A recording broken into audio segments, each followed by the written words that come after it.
안녕하세요. 여러분의 투자 손실을 줄여주는 로스디펜더입니다. 오늘은 성신양해에 대해서 알아보겠습니다. 성신양해는 어떤 비즈니스를 하고 있을까요? 먼저 가장 대표적인 시멘트 부문이 있습니다. 22년 3쿼터 기준으로 1820억 원의 매출이 여기서 나오고요. 매출액 믹스로는 67%가 나옵니다. 다음으로 레미콘 부문에서 478억, 매출 믹스로는 18%가 여기서 나옵니다. 그리고 물류, 유통, 트레이딩 등 해외 산업까지 포함해서 383억이 18%로 이 사업 부문에서 나옵니다.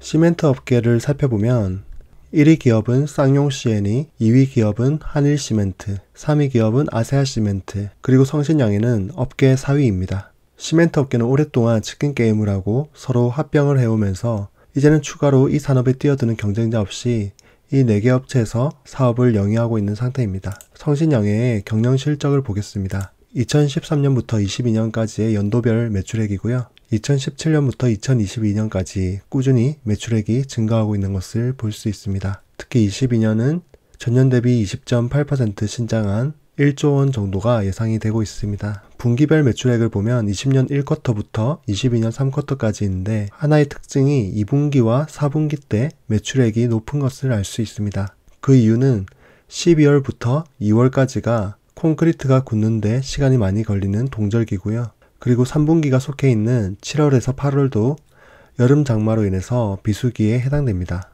이것은 2013년부터 2022년까지의 영업이익과 순이익이고요. 보시면 2013년부터 2029년까지 영업이익이 꾸준히 감소했고요. 다만 순이익은 조금씩 올라오는 트렌드가 있었습니다. 2019년부터는 영업이익이 다시 증가하기 시작했고요. 다만 순이익은 영업이익과 큰 격차를 보이고 있습니다.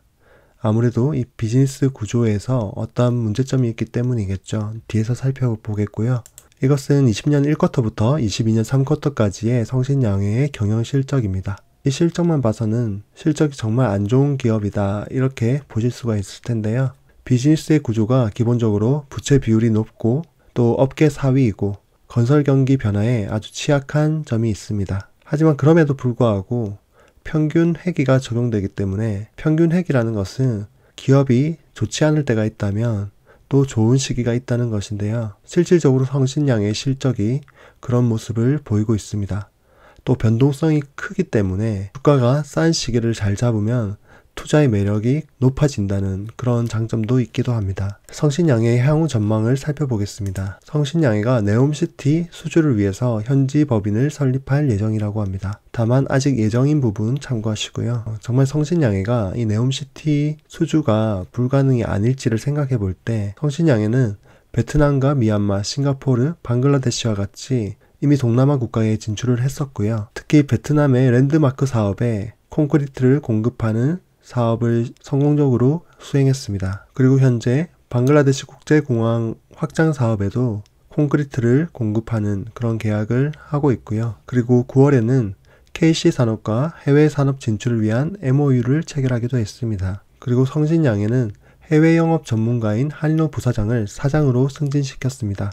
그만큼 해외 영업에 집중하겠다는 뜻으로 보이고요. 그리고 성신양해의 부정적인 부분은 화물연대 파업으로 4분기 일부 손실이 반영될 것으로 예상된다는 점입니다. 한동안 시멘트 공장 가동을 못했고 출하량이 아주 적었었는데요. 그 부분이 반영될 것 같고요. 그리고 이것은 성신양해의 3분기 손익계산서인데 매출액은 2681억 원이고요. 영업이익이 56억인데 순이익도 56억이 나와준다면 참 좋겠지만 금융비용에 97억 원으로 인해서 거기에 법인세도 일부 더해지면서 결국에는 마이너스 30억의 이익 손실이 나게 되었습니다. 그래서 지금처럼 고금리 시대에는 성신양해와 같은 부채 비율이 높은 회사들은 아무래도 더 부담이 되겠죠. 성신양해의 안정성을 보겠습니다. 부채 비율은 200%로 아주 높은 편이고요. 유동 비율은 76%로 유동부채를 유동자산으로 다 갚을 수 없는 좋지 않은 수치입니다. 당좌 비율도 51%로 당좌 자산으로 유동부채를 커버하지 못하는 부정적인 수치를 나타내고 있습니다. 성신양해의 투자 지표를 보겠습니다. 시가총액은 주가 1,300원을 기준으로 2,525억이고요. 이익 대비 가격을 나타내는 펀은 17.7배입니다. 아무래도 최근 4분기에 적자를 냈던 적도 있다 보니까 순이익이 작아지면서 퍼가 상대적으로 크게 보이는 효과가 있습니다. ROE도 자본 대비해서 순이익이 낮았기 때문에 3.5라는 낮은 수치를 보이고 있고요. 자본 대비 가격을 나타내는 PBR은 0.6으로 다소 저평가된 모습을 보이고 있습니다. 매출액 대비 가격을 나타내는 PSR은 0.26배로 조금 저평가되어 있는 부분이 있다라고 보실 수도 있습니다. 다만 업계 4위이기 때문에 업계 1위와 2위인 기업들에 비해서는 PBR이나 PSR적인 면에서 조금 적은 멀티플을 가져가는 부분이 있었습니다.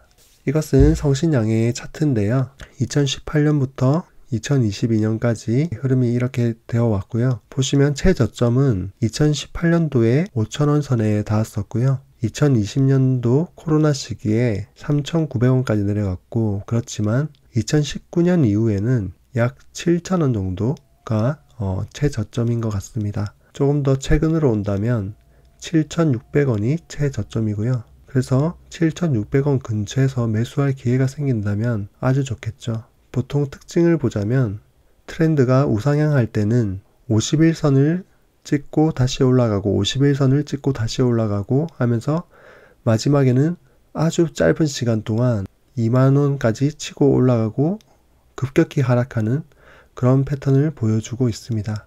그래서 현재 사야 되는 시점인가 아닌가를 판단할 때는 사실 3쿼터 실적이 손실이 났었고 또 4분기 또한 그렇게 될 것으로 예상하는 구간이기 때문에 물론 더 올라갈 수도 있겠지만 하지만 위험 부담이 크다라고 제 개인적으로 생각이 됩니다. 성신양해를 요약하고 평점을 매겨보겠습니다. 먼저 성장성 부문입니다. 꾸준한 성장을 해온 점, 그렇지만 건설 경기가 지금 악화된 점, 그렇지만 네옴시티에 대한 기대감이 있는 점을 감안해서 5점 만점에 2.5로 책정했고요.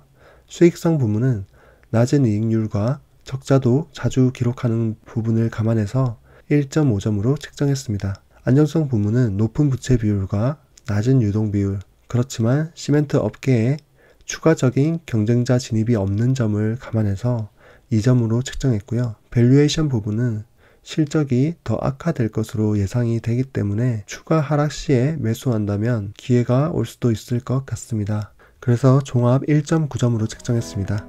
오늘은 성신양해에 대해서 알아봤고요. 내용이 도움이 되셨다면 구독과 좋아요, 알림 설정을 눌러주시면 감사하겠습니다. 지금까지 로스디펜더였습니다.